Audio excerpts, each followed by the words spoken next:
Yeah, I want to say hi to Eric too. Hi, Eric. Hey, Eric. Bruce, you want to say hello to Eric? Hey, Eric. Ralph? Thanks for joining us. Eric, get off my lawn. There you go. Sparky 107 wants to know how can he get to watch A Model Is Life or listen to A Model Is Life? How can if he goes to amodelerslife.com, there's links there to the free site, which is Libsyn and iTunes, and there's other. You can get it on Google Play.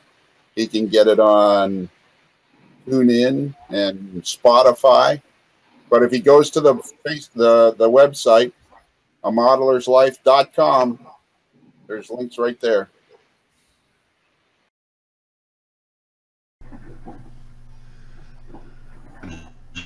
Zappa Gap. Yeah.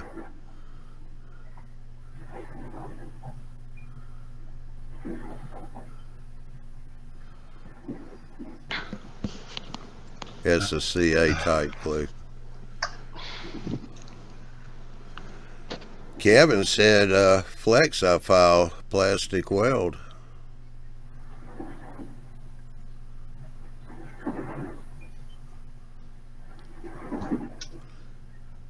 And Ron was saying MEK. No, I can use.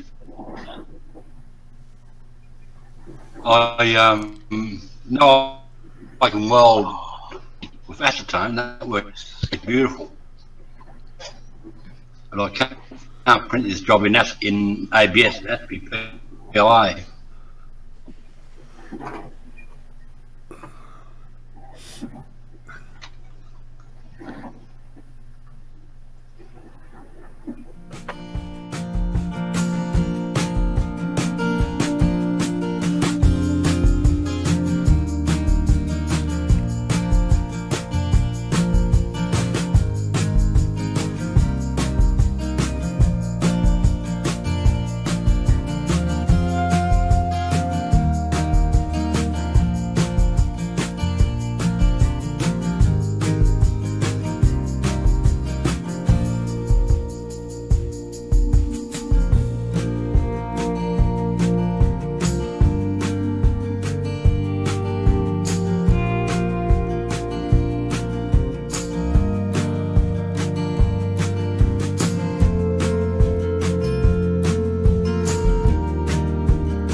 So what I have here is, you'll see that I've got 9 different LEDs on here, and they're just kind of slowly changing. One comes on, one comes off.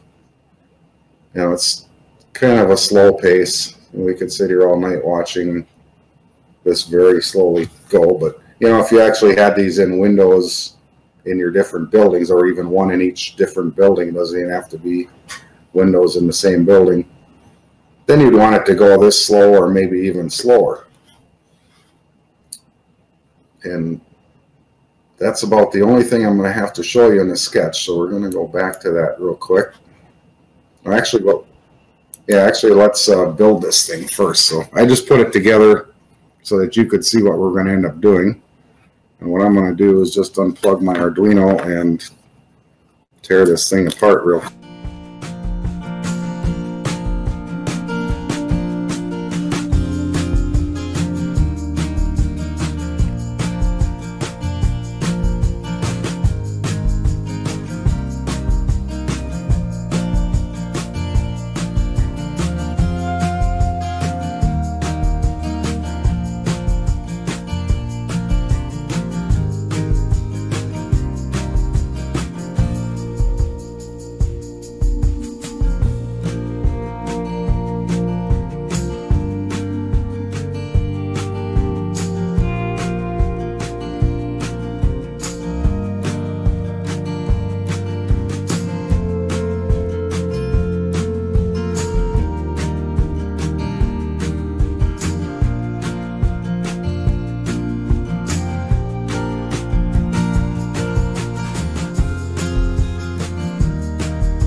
Howdy, howdy, howdy. Hope everybody's doing well tonight.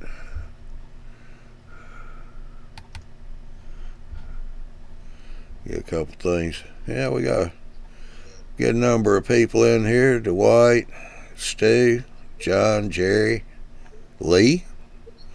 Got Hastings. Dave's Hobbies.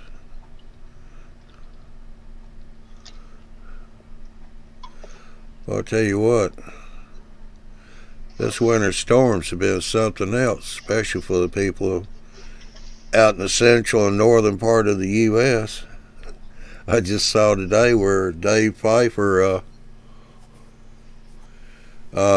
did a post about a train going across the trestle in New Mexico got blown off the trestle. Hopefully the engine made it across and the engineer and them are okay. Hey Chris, how you doing? MRL Trains and Michael. Hope you're starting to feel better, Chris. Andy was kind of telling me about a little bit about the car wreck and all.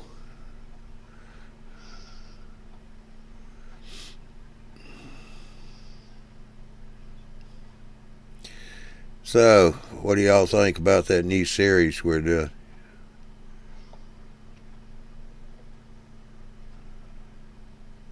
Yeah, Steve said there's no personal injuries on that train getting blown off. Yeah. Chris said he's getting better. That's good. Yep, only the two of us, Lord. Come on in. Yeah, come on in the panel. We'll square dance.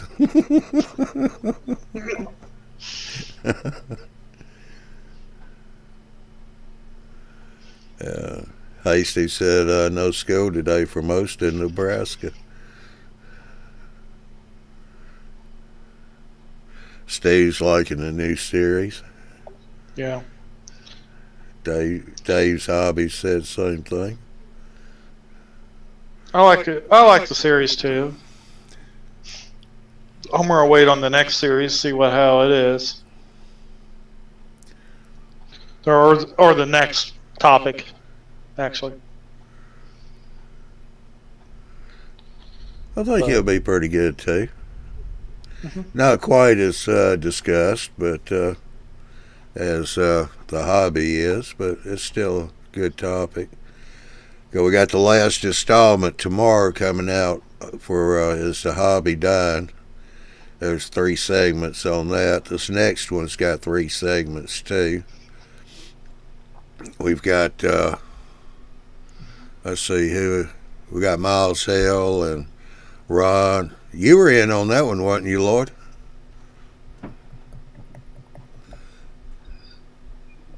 If you're talking, your mic must be muted. Gee, here we go again.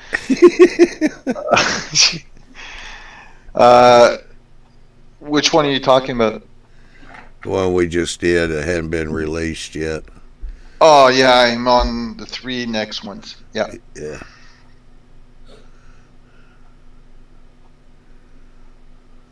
That was a good one. Oh, that's scary. Lee said he likes the new series as well, but he said he's getting closer to me over here. He's sitting in Houston right now.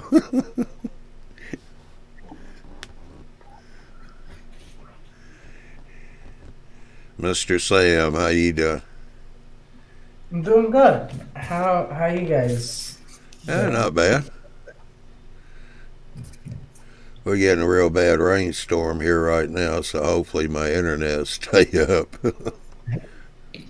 Yeah, it finally warmed up here, so we enjoyed about a day of 50-degree weather, and then it was like 43 today and rainy.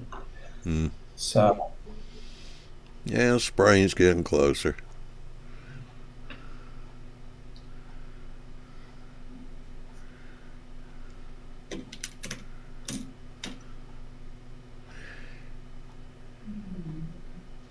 Well, Michael almost had the topic. The next topic will be youth in the hobby.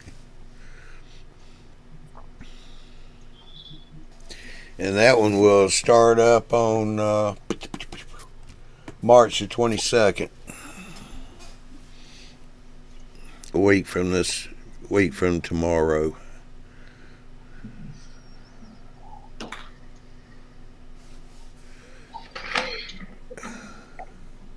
Yeah, Steve said things are starting to bud up there in Virginia, where he's at right now. Our dogwoods and Bartlett pears have started blooming out too now.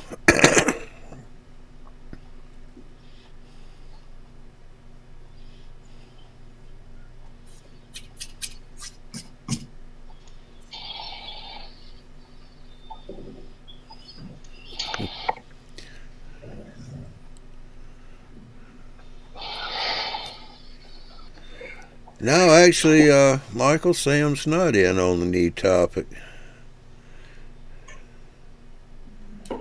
But we are going to start trying to get more like Sam and a few others in on the topics. That'd be cool. If you need me for something, let me know, because I'd be happy to do something if you want. So I need your email.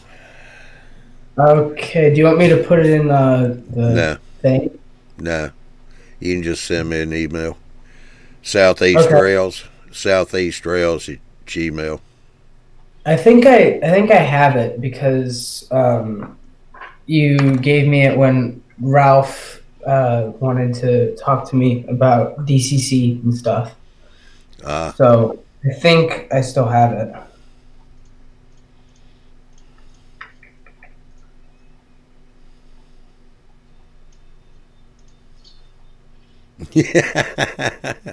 Yeah, that might be a good one, Lee.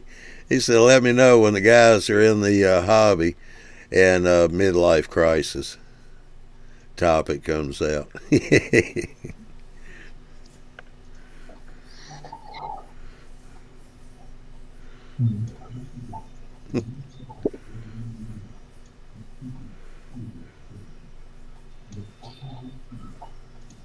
What's your email again?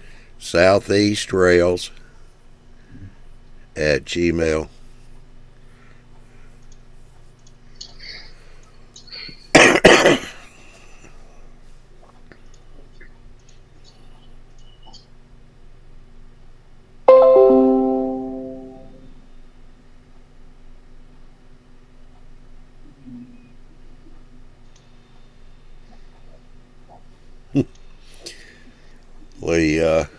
Michael commented back to Lee. He said, red sports cars and mile railroading.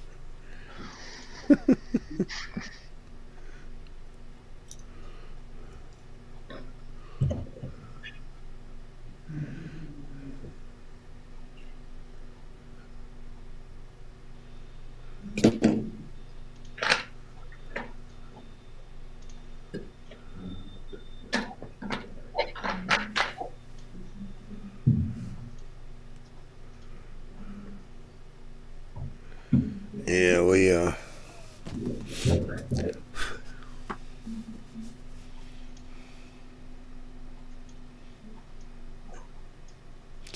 So what you got going on there, Sam? I know you have been laying track.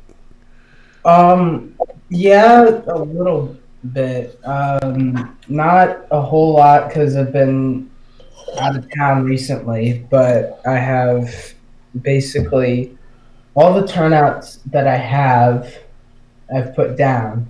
So I'm basically as far as I can go before I need more turnouts. And I also need to learn how to solder. So I've been kind of procrastinating how to do that because I'm scared of that. Nah. Well, so, what are you going to solder? I'm going to solder the joints that don't have turnouts in it. And I'm right at the point right here. Can I make a suggestion? Yes, please do. The only joints you need to solder are those that are on the curve. Okay. Because I have a turnout right. Hold on.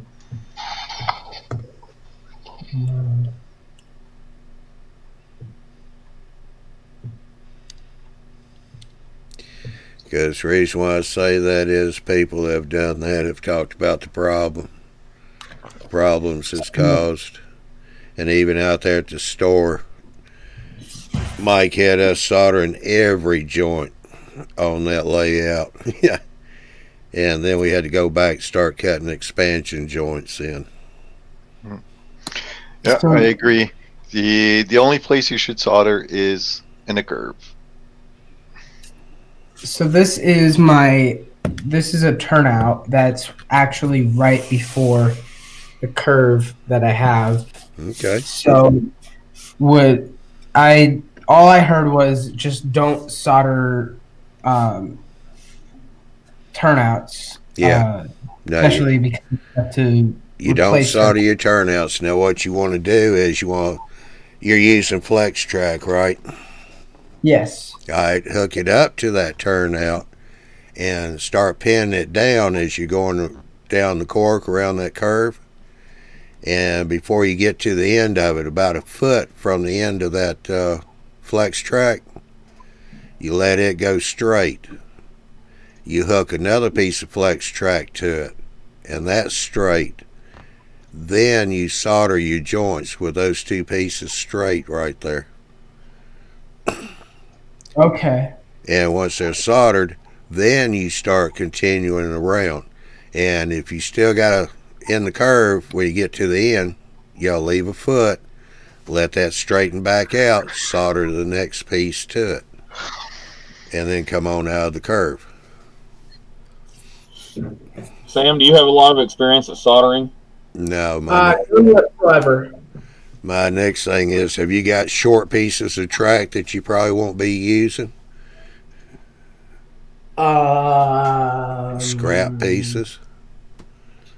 I have these two. Practice on them. Yeah, what you do is put you some joiners on there. Hey, come here. Alright, thing of it is, let your soldering iron get good and hot, okay? Get you a paper towel, fold it up to where it's just a square. Wet it, not dripping wet, but wet it, kind of wring it out to where it's damp but it's cold. And you're going to remove about 3 ties on each side of the joint. Okay, you put your soldering iron on there, have your solder in one hand, soldering iron in the other, put it right about the center. If you want to, you can do it either end. Leave it on there, count to about 5, put the solder on there and let it start bubbling off. Pull the solder off and run the soldering iron the full length of the joiner. That'll spread that solder out and then take it off. You want to do all that within 10 seconds or less. And as soon as you pull the soldering iron off, take the paper towel and lay on top just to cool it back down. That heat's going to run down both rails. So the longer you put it on there, the more heat's going down. It'll get to those plastic ties, you're going to melt them. Yep. And make sure you use flux. Okay. Well, that depends or on liquid, but make sure you get it cleaned real good afterwards. Yeah, I never do that because I never have a problem with it. But using flux is not a bad idea. But do not put much flux on there at all. I mean, just a very light smear of flux. Because if you put too much on there, and when you put the soldering iron on, it'll make the soldering iron go cold, and you won't get a good solder. You got any micro brushes? Okay, no, maybe. You don't. No, never mind. No. Take a toothpick. Take a toothpick and get just a very small amount of your flux on it. And just rub it on there a little bit. Do you have a Hobby Lobby, Sam? Yeah. They've got the testers. They've got 2 different types of testers, microbrush. Back in the modeling section, they have the little foam pad one. Just got the little foam tips on them. And then they've got the actual little white ones that have got just the little bristles. Those work pretty good for applying flux. Okay. Something else, if you don't want to use Johnny's paper towel method, which works great, is you can put something like these on either side of your joiner where you're soldering, and these will act as a heat sink. Yeah, but he hasn't got the money to be putting in all that. Yeah. That's the reason why I said just use a wet paper towel. Yeah. It works good. That works great, too. Another thing, I mean, Dwight just brought it up. Now, what really it would be best if you staggered those joints, Sam. Yeah. You know, you cut one, move down maybe an inch or 2 inches, about 2 inches or 3 inches, and cut the other rail. So those joints are about 2 to 3 inches apart. They're not straight across from each other. Yeah. But as you put your curve, you still have to have that rail straight when you solder it together. Okay. Both sides have to be straight. Because what happens is, if you don't, you're going to wind up with a kink in there. And you're going to have to go in there and straighten it out or cut it out and redo it again. Because your train's going to derail when it goes across. Yeah. But when you lay your first section of curve track on your flex track, one rail's going to extend out further than the other. So that's the rail you'll lead with. Okay. So what you'll do is you'll slide that rail up into the ties of the next section of flex track. And then wherever it joins at, you're going to remove those ties in the center of that flex track or wherever it joins. Okay. And just all you have to do is take and nip the little connectors underneath the ties, and you can knock the head of one of the spike detail off, and then you should be able to take the tie and just pop it off the rail after that. And that'll still allow you to reuse those ties later on to slide them back underneath your rail. Okay. yeah, Joe, we're talking about joining the track in curves. But then after you establish that curve and where that joint's going to be at, then you straighten your track, and that's when you solder it. Okay.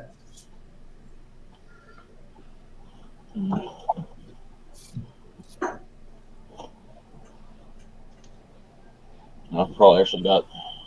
Lee must not have the smell and hearing app on his phone, because he's saying he can't hear Ralph when he's typing.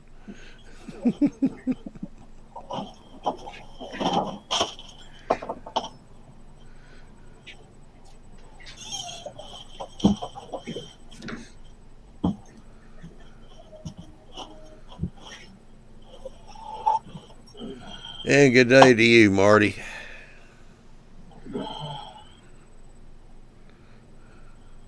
But if you notice on the flex track, that one rail extends out. Yeah. So it's free, so we can actually pull it out. And when I extend it around the curve, you know, it sticks out several inches. And you take your next piece of flex track,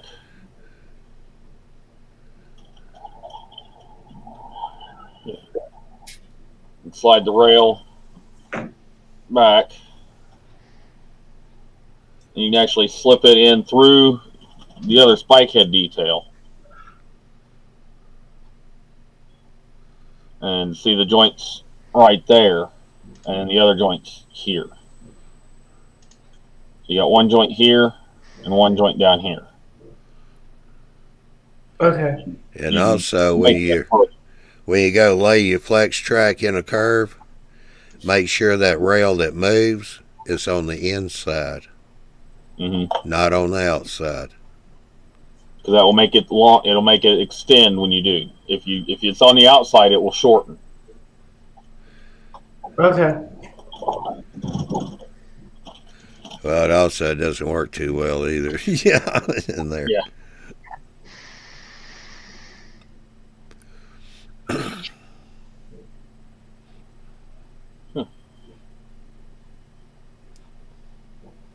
Yeah, if you want to be sure you're not going to, less chance of melting the ties, you can get your 2 paper towels, put one on each side. Yep. That'll help absorb that heat up if you stay on it too long.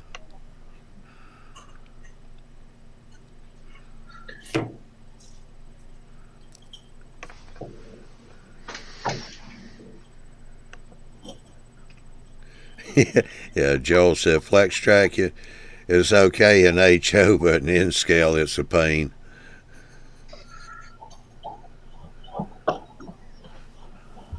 It's a little, it always seems a little stiffer in scale.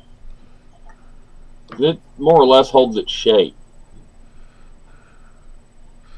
Is that micro engineering or is that? This is Atlas here. Is it? Huh. Yeah, I use Pico. Yeah, Pico holds its shape too.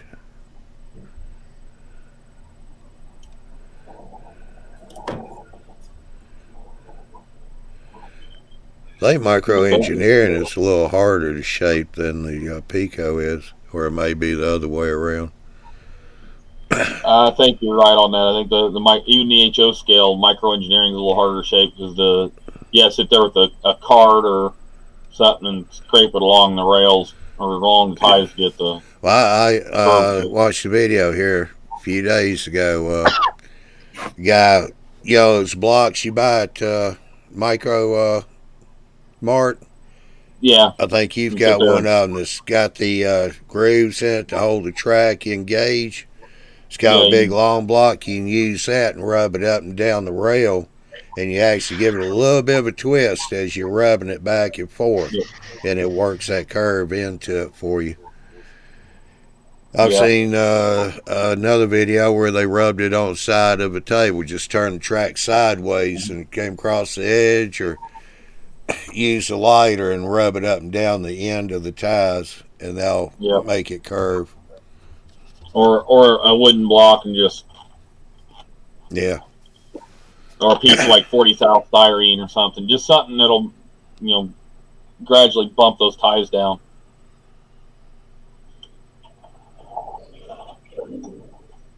So I make my rails in the track. I have them like that. That's how it's supposed to. Mm-hmm. Yeah. And then You kind of want to stagger them by about 6 ties. You probably want about 2 ties in between your solder joints. So I don't have have 6 ties on either of these. Yeah. Well, I mean, those to practice. Yeah, that you're practicing on, so don't worry about it. But when you get to your real track, you definitely want to stagger it. I'd say minimum about 2 to 3 ties in between your joint sections so you actually have a section in there that's going to be stable. So would I put a rail joiner on just one? If I line this up in the ties, I would only have one rail joiner. No, you're going to use 2 rail joiners, but rail joiners are going to be staggered. Okay.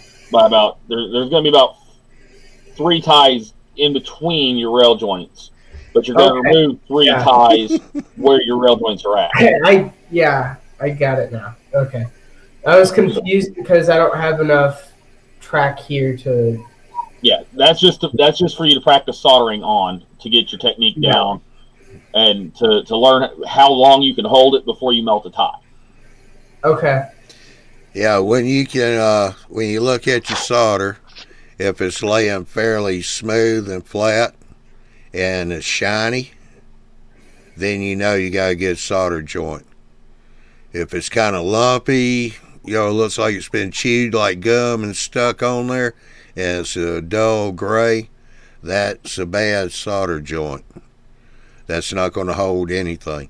Sometimes you could go back and just put soldering iron on it and let it reheat and remelt again. Yeah, then work the iron back and forth a little without adding any more and take it back off.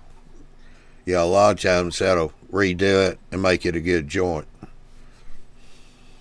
Something else you need to probably try to get is a small brass wire brush, and run that across your joint after it cools off, and that will help clean some of your extra flux.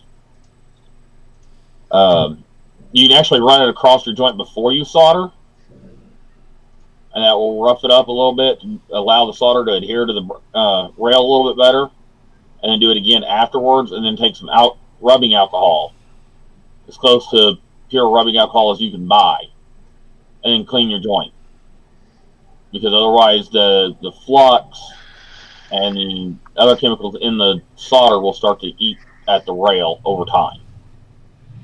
Yeah, the flux is acid. Yeah.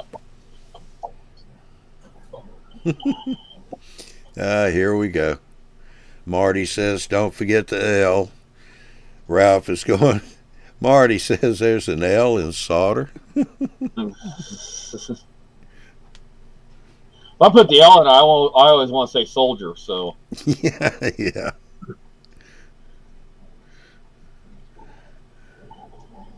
Well, you know, Marty, he's got to have some entertainment while he's eating his lunch. Oh, yeah.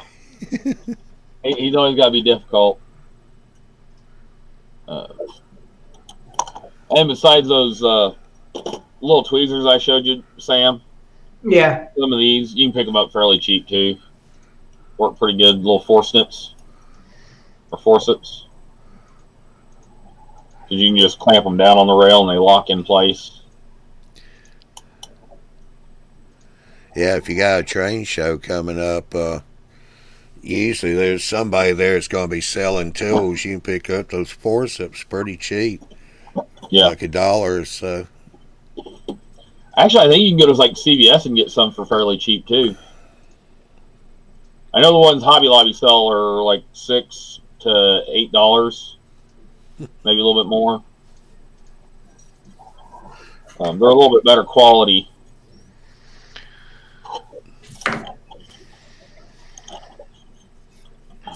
Yeah, don't be afraid of the soldering. You can pick up cheap forceps are Harbor Freight. Yeah, it's not going to bite you. Just takes a little practice. Let your soldering iron heat up for probably about, depending on which soldering iron you have, about 10 minutes. 5-10 minutes, somewhere around there. I have a $10 one from K&K Hardware, which is kind of afraid. What's the wattage on it?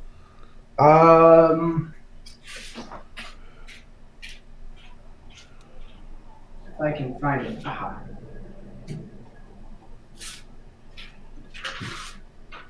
And what kind of tips it got? I had one of these just a little cheap Weller.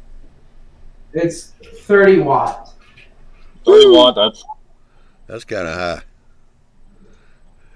But it'll work. It'll work. It just melts that solder quicker. You just have to be a little bit quicker. Too. Huh? This is 23 watt. Yeah.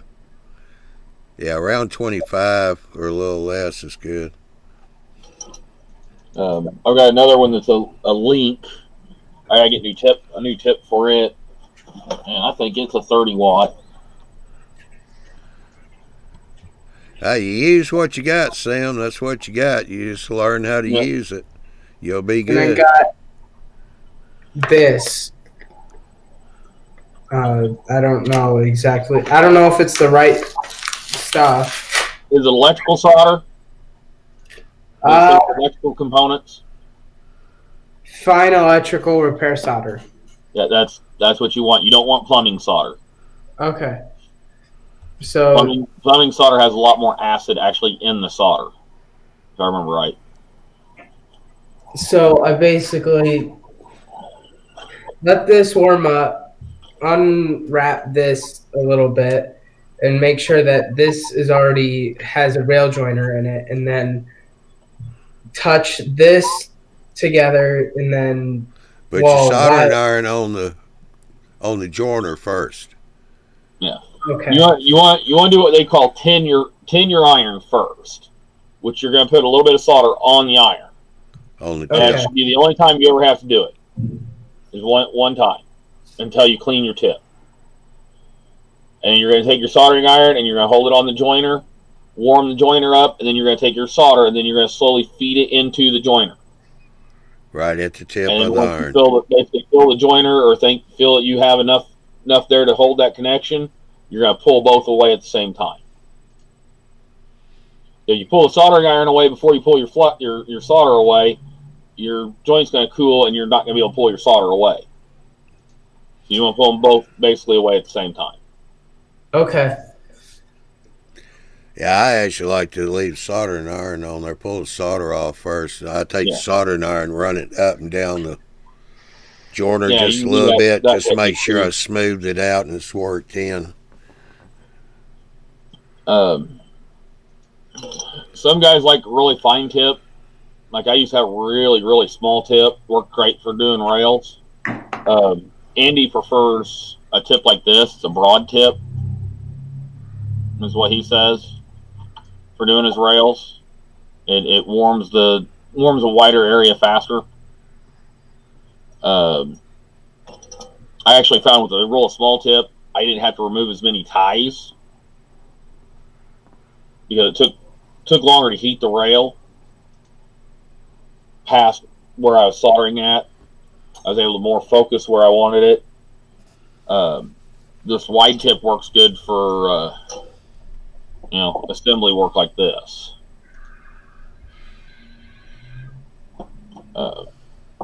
But it all depends on what you have and have available. You got to learn what you got. All right. It sounds kind of easy, but It is. so did Wyatt. And It is. yeah, Safety first. Don't breathe the fumes. Don't touch the tip. okay. That tip's going to be Especially really hot. with your tongue. Yeah. Your tongue or your fingers. If it comes loose, if it's a screw-in type tip and it's starting to come loose, use a pair of pliers to tighten it back up. Don't touch it with your fingers while it's hot. How long does it take to cool down? Not quite as long as it does to heat up, but I You give got it it. about 5 minutes. Okay. Make sure, because have you got a stand for that? You got to stand like this or even just one of those little bitty wire stands. I do not. All right, just be careful where you lay it down at. Yeah. Make sure the tip is up higher than the rest of the soldering iron. Yeah, it has a shape to it, so I can, if I set it down, it's not touching anything. Yeah, well, you still watch it when you set it down. Yeah. And make sure you don't bump it after you set it down. Because it is round and it can roll. Something else you can do while you're thinking about it is if you got any old metal coat hangers, Yes. you can make you a little stand. Take a piece of metal coat hanger and bend it in like a V shape or kind of like an M. And that'll make you a little stand. And if you really get really creative, you can take a little block like this, drill holes in it, and then stick your stand in it.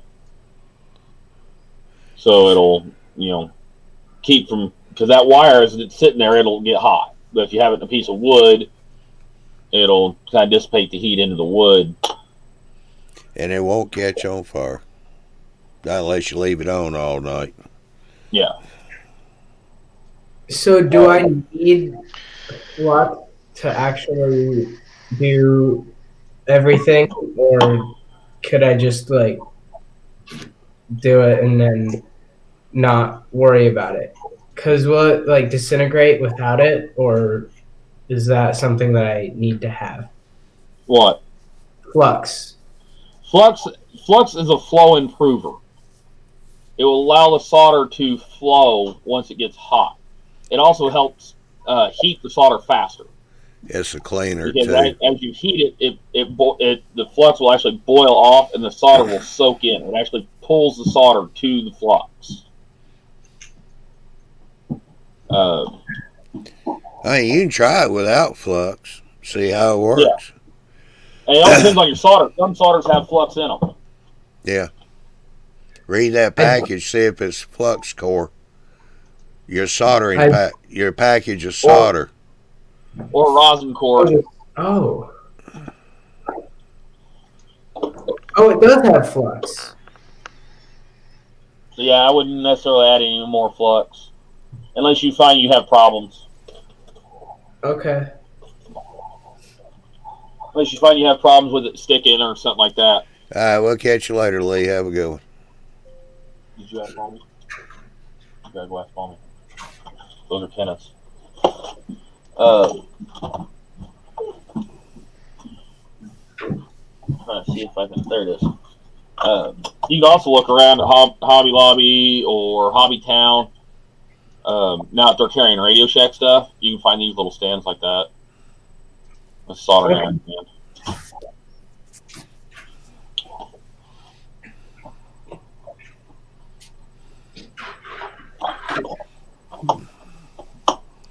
So you want to show off your latest project there, Tim?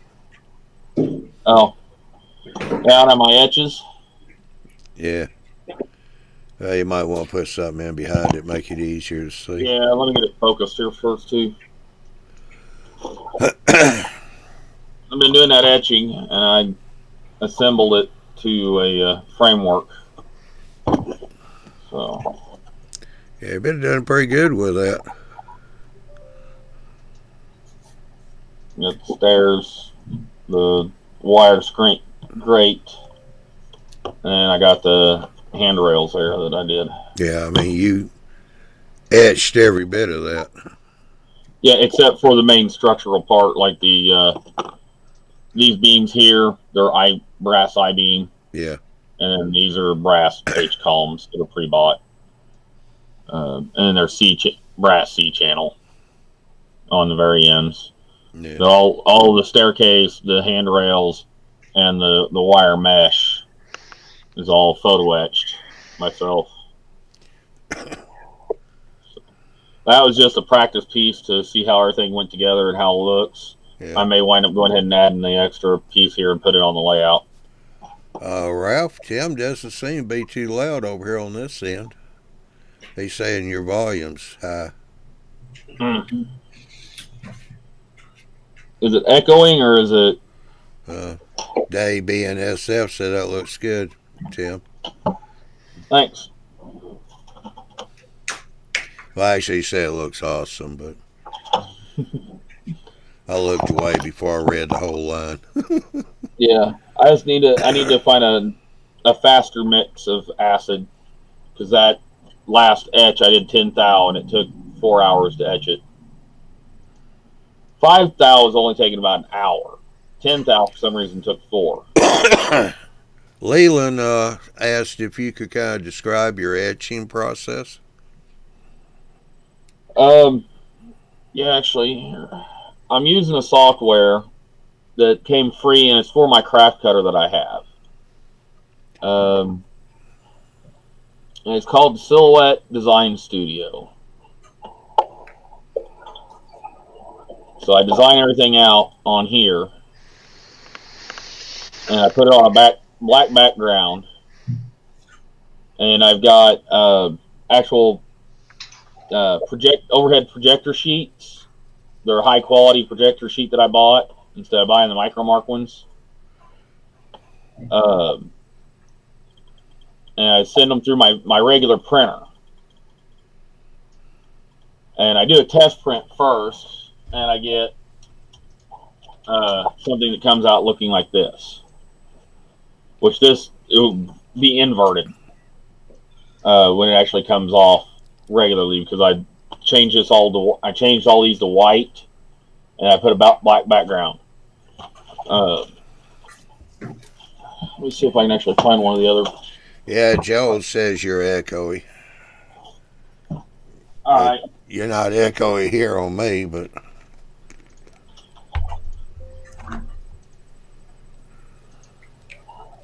I got a mess today because apparently my window air conditioner blew out of my window during the storm.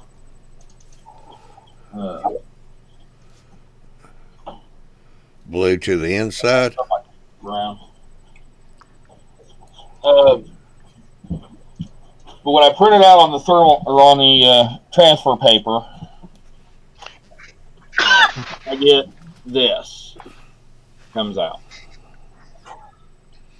Why don't you kill the screen share and Yeah. I'll blow you up.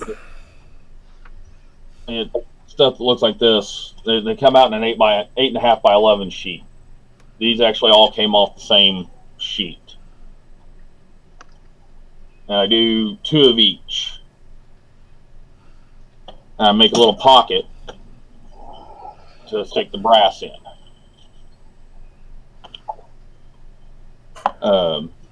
And it's fun trying to line them up. Just got to have them perfectly lined up. If they're off just a little bit, your etch will be slightly off. And then I take brass and I polish it up with some sanding block or real fine sandpaper. Clean it up real good, wash it, and then I'll apply photo film from Micromark. And I take and I cut the brass down to shape and size, and I stick it in the envelope. And then I clamp it between 2 sheets of acrylic.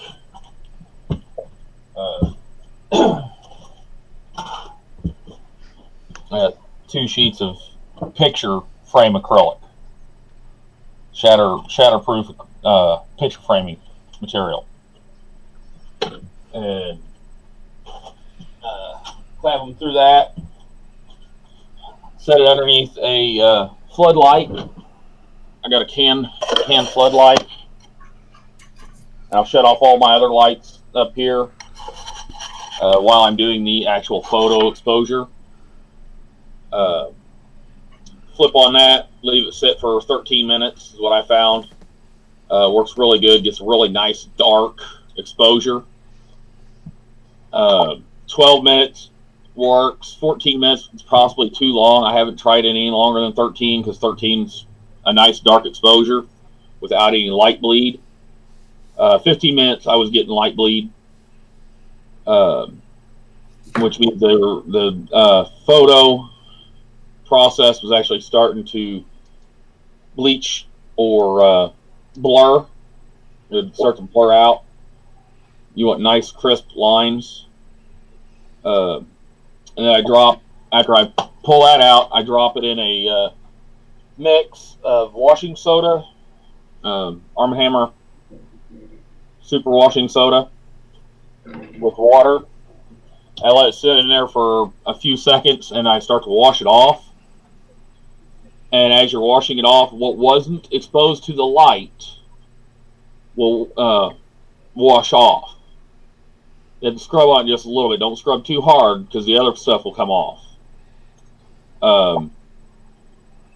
And while you're washing it, you'll actually start to feel a texture start to show.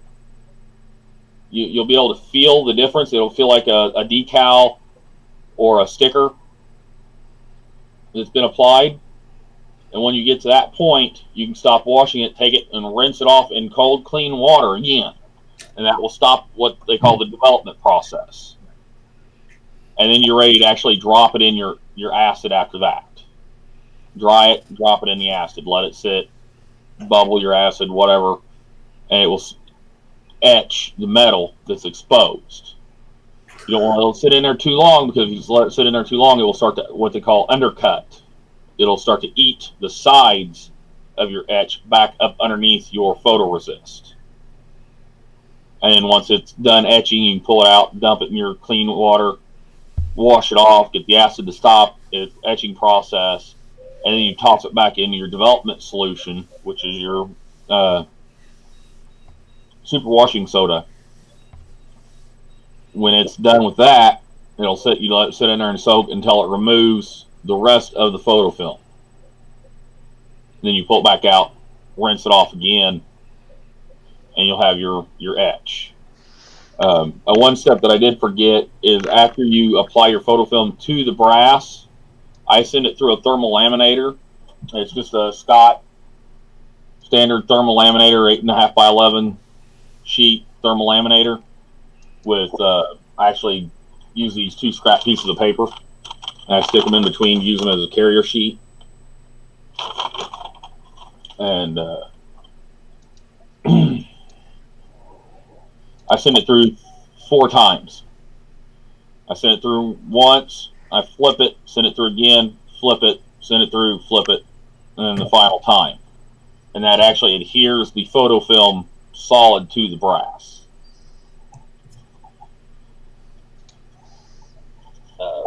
I didn't do the micromark stuff because some of the stuff I was planning on doing is bigger than what the micromark allows for. The micromark laminator is probably about that big.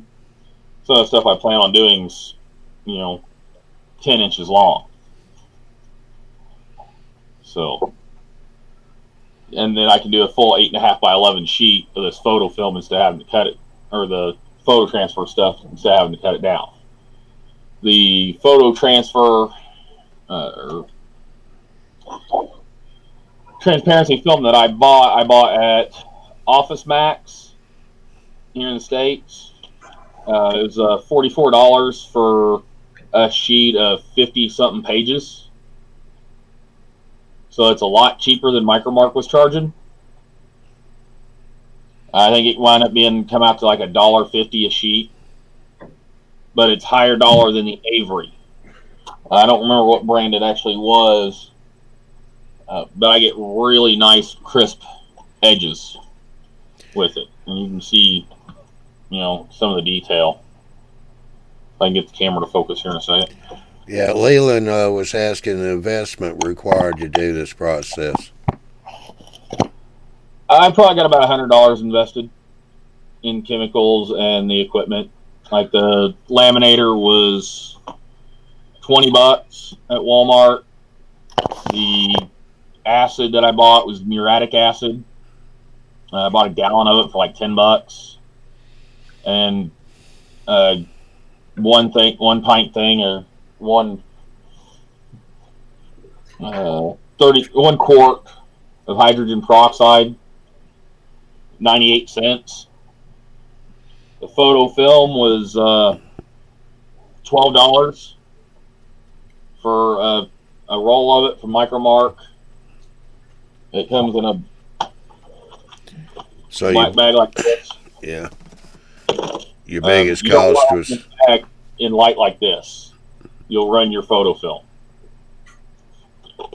And then the brass sheets are like, $3.59 for a 4x10 sheet. The kit from Micromark, I think, is $140, $150, and it comes with a little tank. I bought a little glass Pyrex dish. It's 9 by 9 by 2 inches deep, and I bought an aquarium pump for $10, and to actually do a bubbler, I bought the little fancier bubbler stuff. I might be max 130, but I can do a lot more and a lot bigger pieces than I can do with the Micromark kit.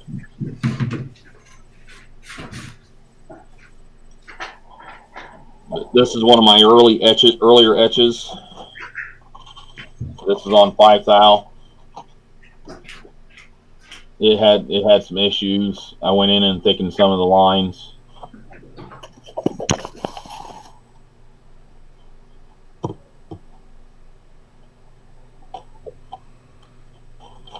Now those are fans and the grates on top of the fans. Yeah. Those are fan blades. You can see some of them. You can get fairly brittle or fairly delicate, but when you get that delicate, they get very brittle. Fragile. Yeah. Like these are N scale fans. These two sets here are HO, but I decreased the number of lines and I thickened the lines on the next print. The next trial, which is this one. So hopefully they don't undercut as much. Yeah. And the other thing is, before you stick your brass sheet into this, you got a matte side and a shiny side. You want your matte side to face your printer when you're printing it. You want it to be the one that actually gets hit by the ink. And then when you put them together, your matte side should be your inside layer. Your shiny side is going to be your outside. Do not let this get wet. If it gets water in it, it's ruined. So before you put your brass in here, make sure it is fully dry. When applying your photo film to the brass, leave it a little bit wet. You want to polish it to where the water actually runs off and not beads.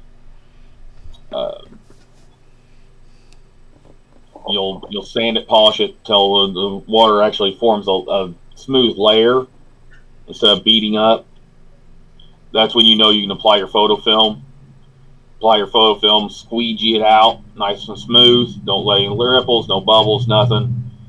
Then you send it through your thermal laminator. I do both sides, and I expose both sides, so it's 13 minutes per side to the light. And you wash both sides. This is one of my more recent etches here.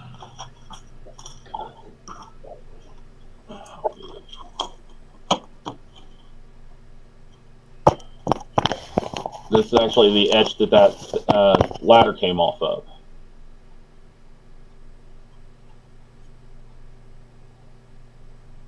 For this.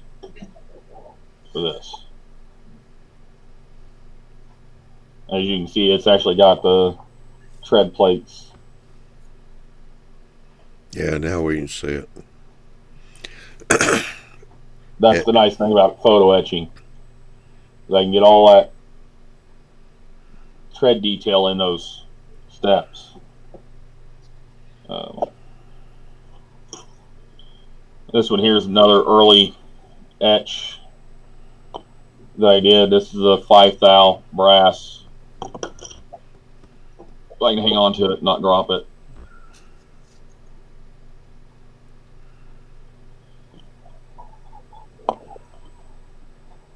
As you can see the holes through the. If I can cut the glare off of it. Well, we got to sit there a little bit. Yeah, there you go. And then I scratch built those handrails.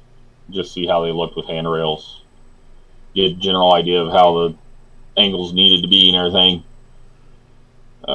Something I did find out about this is they are still flexible the way that I made them.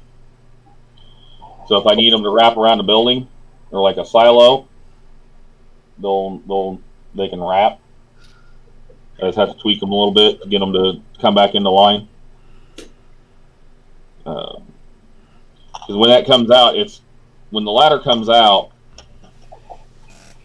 it's perfectly flat. And what I do is I take a pair of, where'd they go? I got a pair of, they're basically like handbrakes. They're called seamers. I bought mine from Harbor Freight.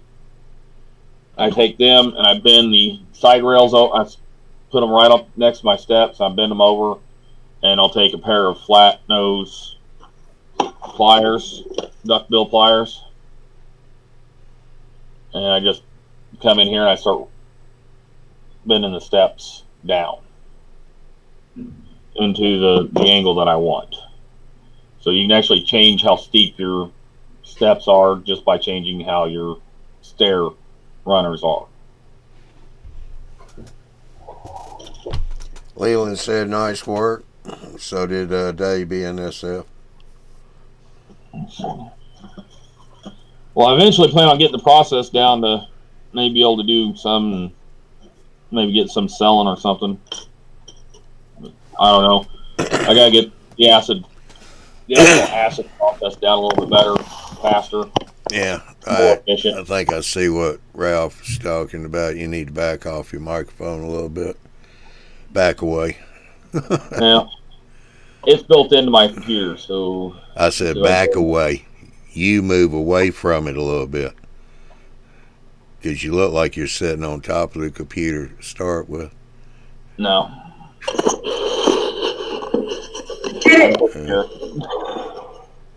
did it. I didn't die. Do what, Sam? I did it. I finally I got it, and I didn't die in the process. How's it look?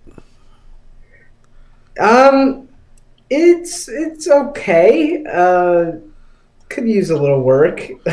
Yeah. All right. Is it shiny? Yes. Okay. It is. That's a good solder joint. From certain angles, I can't see it, which is kind of good. I don't know if that's good or bad. Well, that's good. But okay. So I need to test this.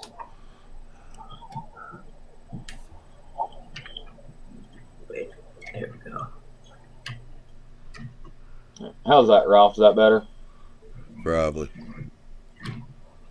Okay, it doesn't derail, so that's good. Yeah, solder should not be sitting up that high. It should be sitting, pretty much right there at the very top of the joiner. What?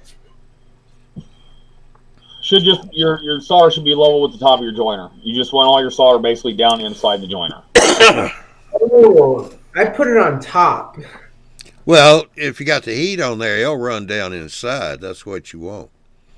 Yeah, you have to put it on top when you do it, so it'll run down inside. You don't want it sitting on your rail. You want it down the side of your rail, down on the joiner. Right. I heard something break. I think I broke it. Might have. You were sitting there flexing it too much. Yeah. I wanted to see how strong it was, but... Well, now you know. Yeah. Good thing it's a test piece of track. Yep. So should I do it on, like, the side? Can you pull the rail apart? Can you pull it apart? Can you pull it? No. Well, it's So still adhered. It must have been the, like, top or something that broke, because it's not... Yeah, it's not coming apart. So should I, instead of, because what I did was I put it on top of the rail. So do you want me to, like, should I put it on, like, the side? On the joiner, not on top of the rail. Yeah, okay. You want to put your soldering iron against your joiner up against your rail. Okay. Right there in that groove that's formed. And then you'll take your solder and you'll feed your solder right into that same spot. Okay, I got it. You don't want anything on the top of your rail. Don't mess with the rail head. You want all down what they call the web of the rail. Yeah, I was putting it on there, and I was like, if I messed up, I wouldn't be able to get the train over this. So, and always do it from I know a lot of people want to hide it, unless you're really good at doing it from the inside of the rail, to where you can get a nice, good, smooth surface. I do it all from the outside, because if you get on the inside and you get it too clumpy, that's where your flanges are riding at, and you're going to have rails, you're going to have tight spots. Yeah. I'd rather have it be seen and have my trains run good than have bad running trains and have it not be seen.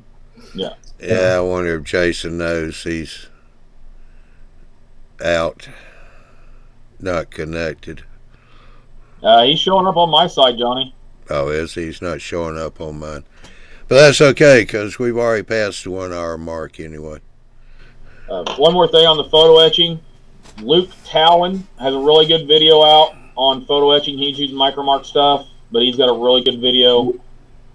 And there's several other videos on YouTube about photo etching. Yeah, there you go. And also, Leland, I should be there at the train show Sunday afternoon. Hopefully, maybe around 12:30, 1 o'clock. So I'll come look you up. Well, I think that about does it for us tonight. We got the last segment of Is the Hobby Dying coming out tomorrow right around 3 o'clock. So be on the lookout for that. And then the following Friday, we start a new series, and that's called Youth in the Hobby.